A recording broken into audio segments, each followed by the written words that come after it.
وہ حرام ہے، کیا کہیں گے اس فتوی سے؟ کتنا اتفاق رکھتے ہیں آپ؟ دیکھیے محترم، جہاں تک ڈیبیٹ میں اور میڈیا کے پلیٹ فارم کو استعمال کرنے کا سوال ہے تو اس وقت کے ہمارے ملک کے 4 ستونوں میں میڈیا ایک بنیادی اور اہم ستون ہے، اور اس وقت کا اسٹیج ہے، الیکٹرونک میڈیا ہو یا پرنٹ میڈیا ہو۔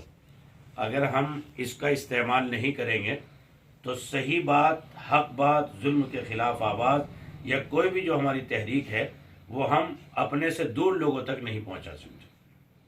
اس لیے اس وقت کی بنیادی ضرورت ہے، اور ہمارے میسنجر آف اسلام حضرت محمد رسول اللہ صلی اللہ علیہ وسلم نے جب اپنے نبی ہونے کا اعلان فرمایا تو اس وقت کے ہمارے کافر بھائیوں کا جو اسٹیج تھا وہ پہاڑ پہ آ کے اور اپنے آپ کو ننگا کر کے کپڑا ہلا کے کہتے تھے واہ سباہ، لوگ جمع ہو جاتے تھے۔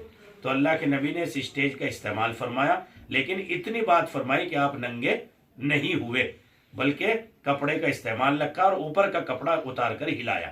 اس سے پتہ چلتا ہے کہ میڈیا کا استعمال کرنا یا ڈیبیٹ میں بیٹھنا یا ڈسکیشن میں بیٹھنا تو کوئی شرعاً جرم نہیں ہے، لیکن جو اس کے منفی پہلو ہیں، جو اس کے منکرات ہیں، برائیاں ہیں، اس سے حتی الامکان بچنا چاہیے اور گریز کرنا چاہیے۔ اور ایسی ڈیبیٹ خاص طور سے کہ جو ڈیبیٹ مسلم اور ہندو بھائیوں میں منافرت کا ماحول پیدا کرے اور آپس میں ایک دوسرے کے مذہب کی توہین یا اس کی بے عزتی کا ذریعہ بنے، واقعتاً ایسی ڈیبیٹ میں تو میں بھی کہتا ہوں کہ کسی عالم کو شریک نہیں ہونا چاہیے۔ کیا شریعت میں ڈیبیٹ میں بیٹھنے کی اجازت ہے؟ شریعت میں ڈیبیٹ میں بیٹھنے کی اجازت ہے یا نہیں ہے وہ ایک الگ میٹر ہے، لیکن آج کا اسٹیج جو ہے میڈیا ہے۔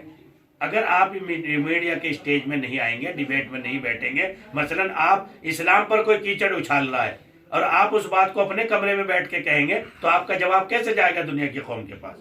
آپ کو یقیناً وہیں جانا پڑے گا۔ لیکن بس میں اپنے عالموں سے اتنا کہتا ہوں کہ تیاری کر کے جائیں، صلاحیت کے ساتھ جائیں، بے صلاحیت کے ساتھ وہاں بیٹھنا اور پھر جو ہے بدنام کرنا، اس سے حتی الامکان علماء کو عام طور سے ڈیبیٹ میں جانے سے بچنا چاہیے۔